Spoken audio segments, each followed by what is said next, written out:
So ayun, magandang araw sa lahat. So again, this is JM from Crazy Modes. So for today's video is meron kaming customer sa Decals Republic. So magiging customer namin dito is isang Nissan Z. Ayan. So mamaya papakita ko sa inyo yung headlight, pero bago yun, ang angas ng shop nila rito. So gawa natin to ng montage.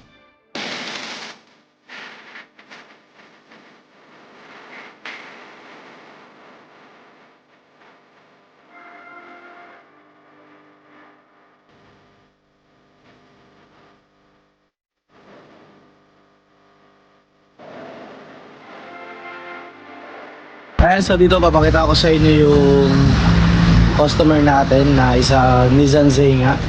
So ito siya. Ayan, pakita ko sa inyo yung headlights.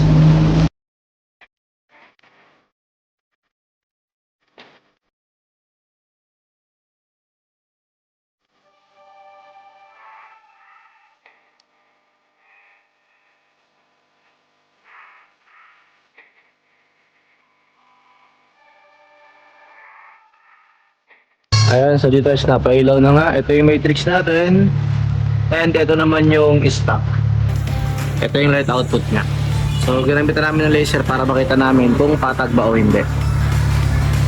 So syempre hindi pwedeng hindi natin i-interviewin si Madam. So Madam, nakita ko kayo na sa Montero po ninyo is naka retrofit na siya. So quad setup po yun. Madam, kamusta naman po yung light output ng Montero po ninyo? Ay, sobrang lakas doon kasi problem ko talaga is yung mata ko. So, mahina talaga ako pag yung mga dark. So, talagang requested ko talaga na gusto ko, pag may nakasalubong ako, magsilawan kami, ganun. Para hindi naman ako yung masilawan. Tapos, ito nga, yung sa Z, yun din ang request ko kasi sobrang buga ng light nito. So, gusto ko rin ng maganda ang light. Ayan, so Madam, kamusta naman po yung mga manpower na gumawa po ng auto po ninyo? Ano Ay, ang galing, ang bait. Mga babait, mga robot daw sila. Ang sabi, mga robot daw sila. So kahit na anong request ko, ginagawa nila. Mamaya, pagbubudots ko sila. Diyan sa labas. Ayan. Gagawin nila yun.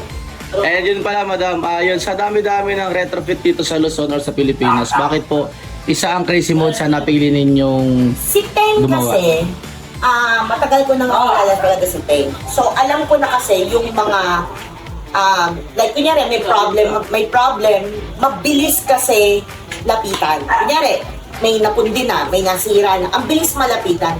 Ako kasi, hindi ako, parati kasi akong busy, so hindi talaga ako makapaglaan talaga ng oras. So, kay Teng kasi, like, for example, yung dito, pinapapuntahan na lang niya ng tao kasi hindi nga ako makaalis ng shop. So, mabilis kausap kasi si Teng.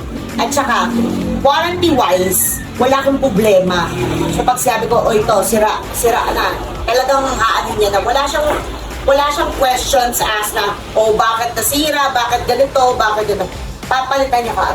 Ayan, so ma'am, bago matapos yung interview natin, baka meron kang gustong i-promote. Ayan. So, I'm Tintin C from Decals Republic D2000. So, kailangan niyo ng wrapping, PPF, ceramic coating, upgrading of performance parts.